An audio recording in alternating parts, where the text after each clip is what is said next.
What is going on, everybody? It is your boy Tim, back with another video. Out just taking a walk this morning. The sun's out, the snow's melting. Nice January day here in Bozeman, Montana. I figured I would turn the camera on, do a walk and talk, do a little video, and I wanted to do a sobriety video. And I wanted to do part 3 of my series of videos on why I quit drinking. Reasons why I quit drinking. In parts 1 and 2, we talked about blackouts, we talked about hangovers. Both of those reasons alone by themselves why we should quit drinking. But we got more reasons, folks. I was one of those stubborn drunks that it took 8 or 9 reasons for me to quit. Not just one. It took a bunch. So today we're gonna be talking about embarrassing moments. Okay? One of the things that bothered me the most about being a drunk was all the embarrassing moments that happened while I was drinking that the next morning while I was hungover, I would wake up and have to deal with. So y'all probably know exactly what I'm talking about. There's nothing worse.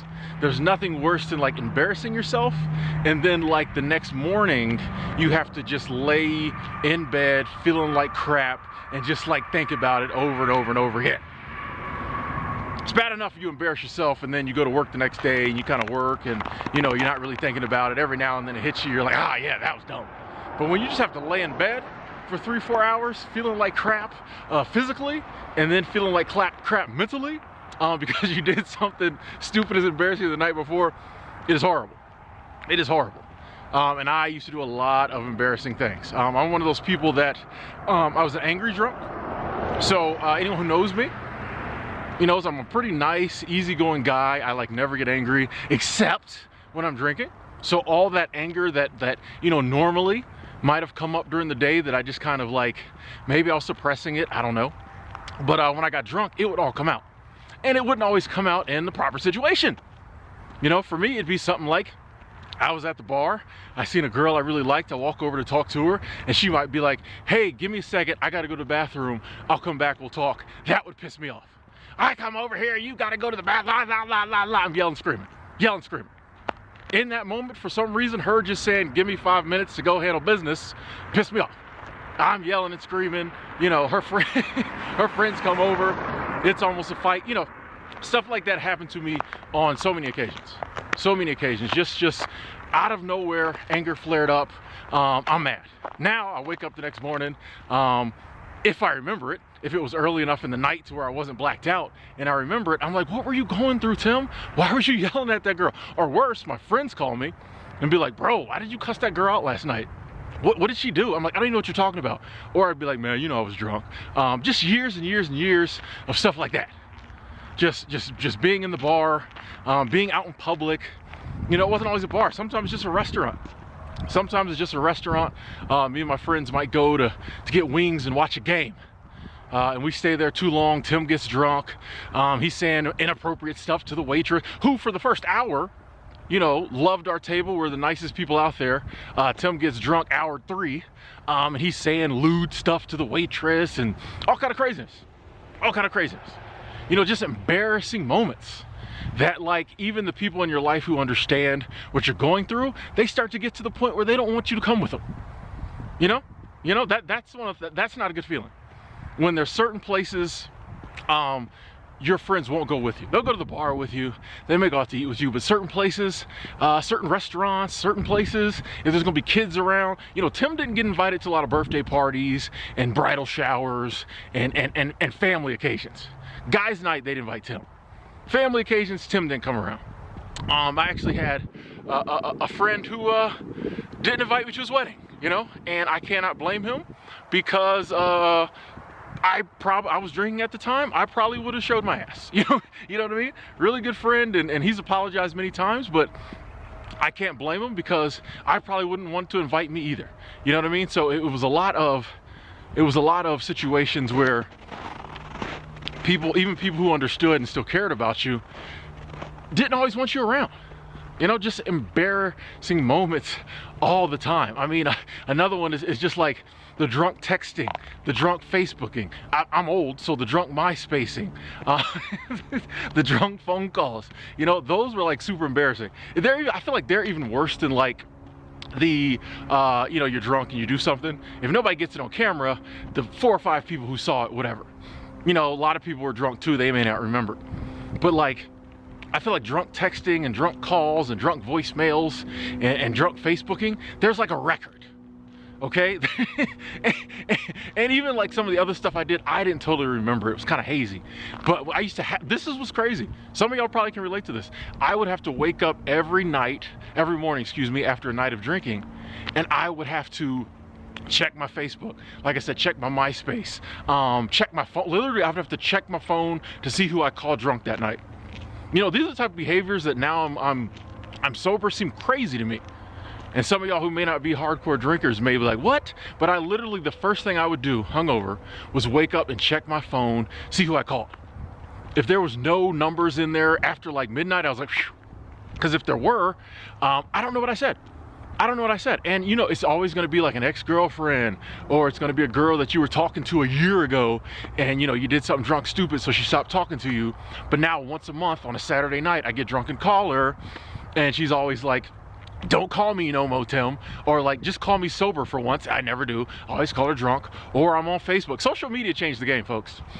Because before social media, okay, you might get drunk and drunk text somebody or drunk call somebody, but it was only people you had in your phone. Social media switched it up because you had a lot of contacts now who you may not have their number. People will let you, you know, be their friend on social media who might not give you their phone number. Okay, you know, especially when social media first came about, we was just friending everybody. You know what I mean? So I had a lot of contacts on my social media accounts that normally I would have never been able to drunk dial or drunk text them or anything like that, because I didn't know the numbers. Social media came about and I got 500 friends on Facebook.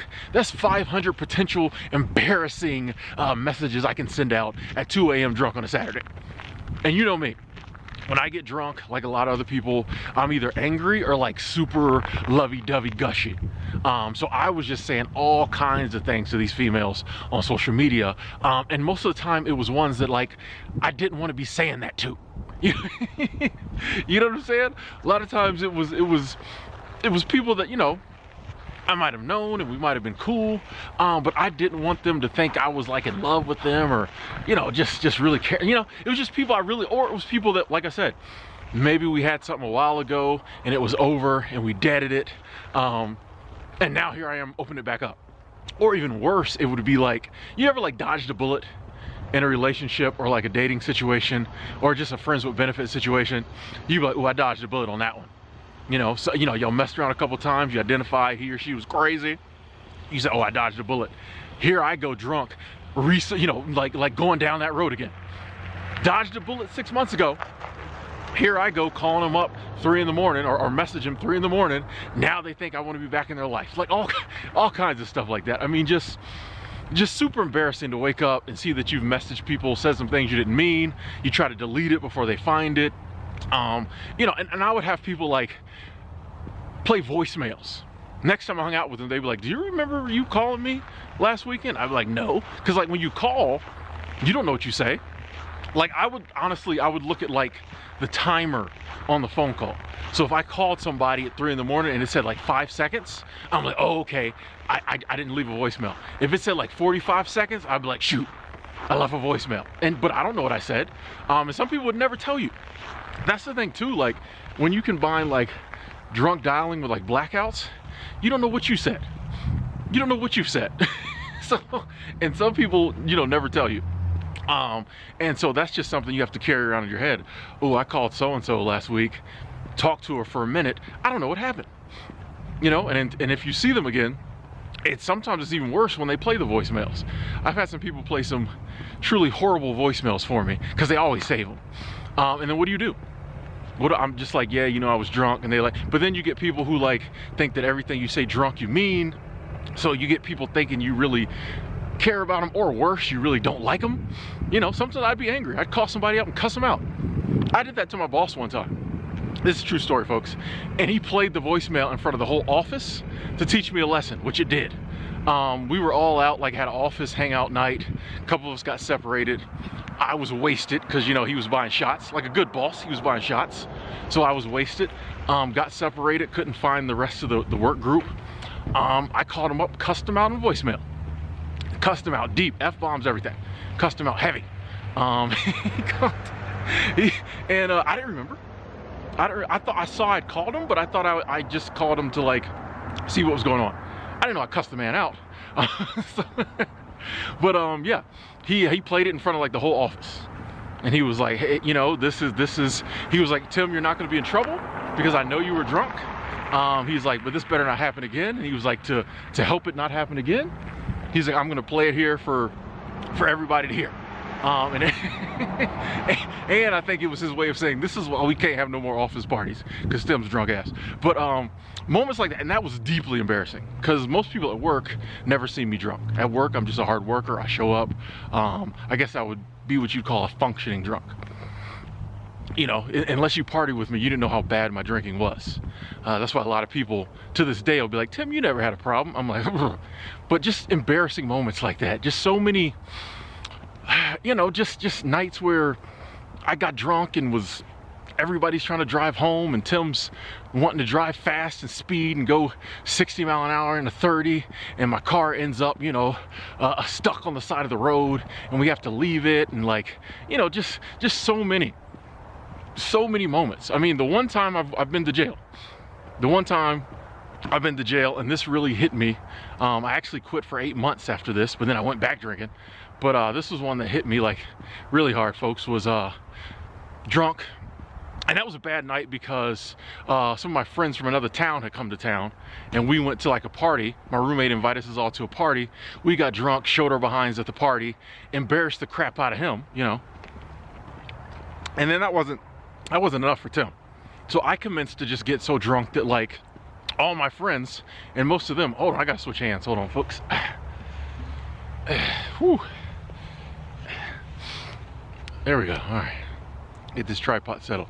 Yeah, so that wasn't enough for me. It wasn't enough that I embarrassed my roommate in front of his friends. I went on and embarrassed myself in front of my friends. It got so bad all my friends left me. I was in downtown Gainesville, so drunk they called the cops on me. I was walking down the road, and you know how like certain stores might have little just like displays. Let me go. You know how certain stores might have like little displays out in front of the store, just like flowers and other little stuff that stays there all the time.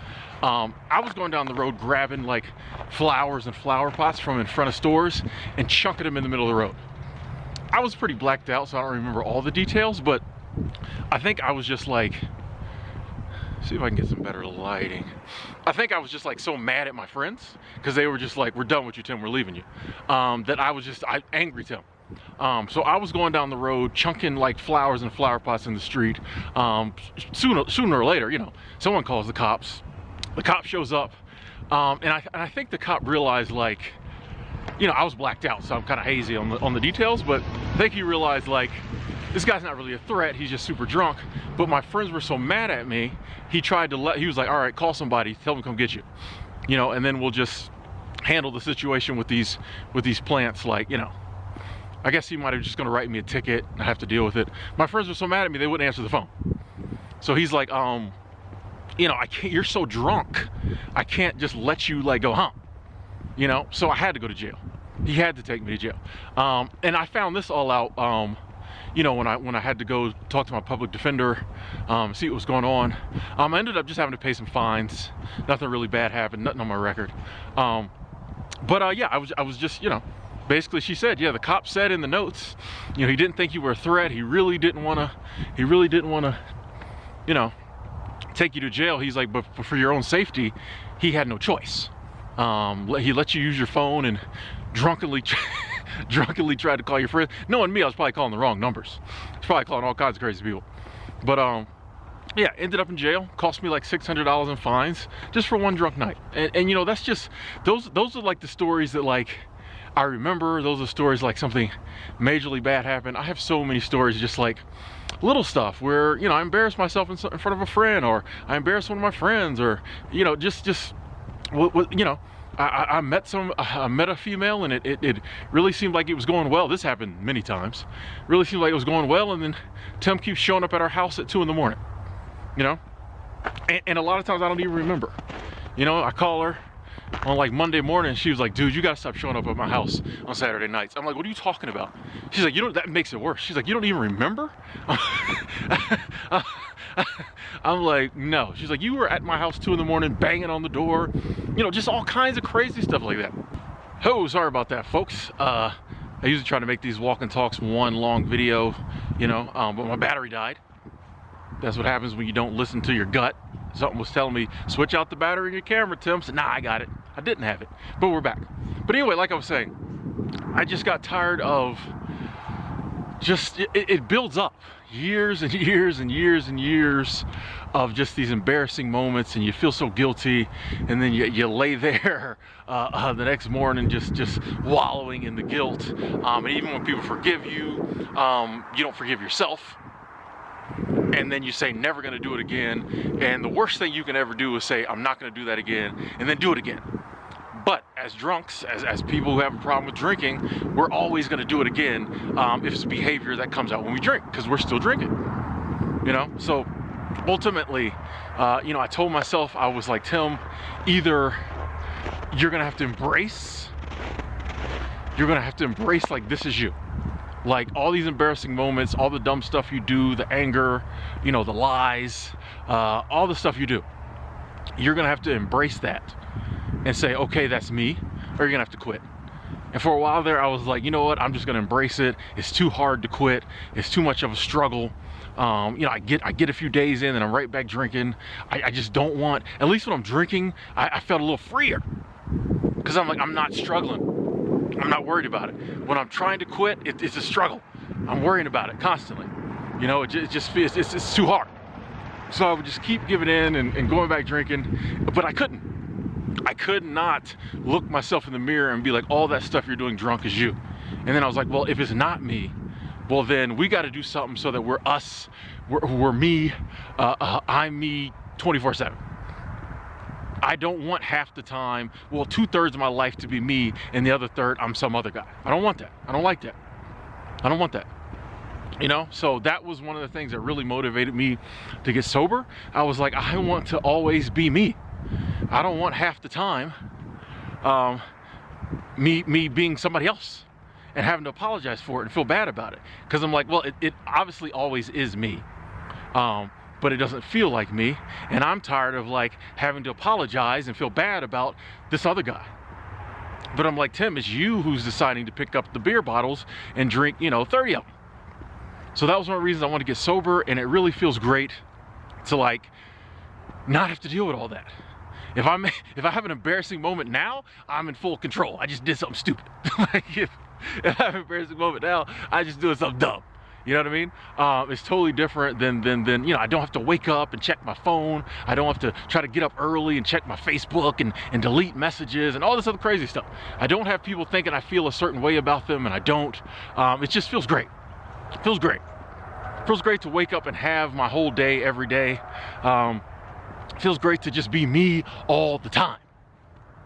It feels great. And it's good too that some of the people I was talking to with one of my sisters back in Florida, and she's one of the people that bore the brunt of my drunkenness. This is not my blood sister. It's someone that I consider family, and she bore the brunt of a lot of my drunkenness. I don't know, she was one of the people that I love her dearly, as I do all my family, blood and otherwise. Anyone I consider family, I love dearly. I loved her so much, you know? But she always, for some reason, when I got angry, it would almost always come out on her. Like she bore the brunt of like my anger. Like I almost hit her with the car one time, stuff like that. I'd cuss her out, almost hit her with like just, I don't know. I don't know what it was. And I talked to her actually yesterday, and you know, she was just like, Tim, I'm so proud of you, how far you've come, like, you know, to the person you used to be to the person you are now. She's like, that's awesome. She's like, you're a motivation for me. And that was like, that meant the world to me. I don't think I could convey to her how much that meant to me, because yeah, she knew the old me. She's seen me at my worst, and to be able to, I'll never be able to make amends for some of the dumb stuff I did, but for her to acknowledge that I have changed, and to hear her say I'm an inspiration to her, is crazy. You know, because I'm telling you, I was the drunkest of the crew.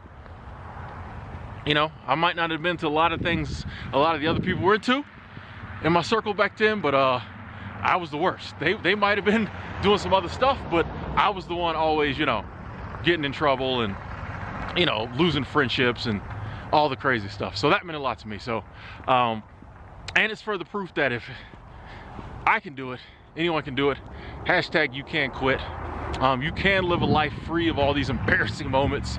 You can live a life where every action you take is guided by like you and your conscious mind.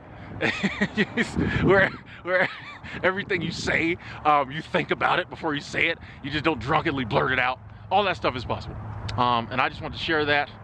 Yeah, we got this. We can do this. Every day's a win. It is a process. There will be ups and downs. There might be relapses, but it's a process. You can get through it. Hashtag, again, you can't quit. I'm Tim. Hey, if you feel so moved, put some of your embarrassing moments in the comments so I won't feel so bad. I need to know I'm not the only one, people. I just bared my soul here. I need to know y'all do it too. Anyway, I'm Tim. Thanks for watching. Talk to y'all later.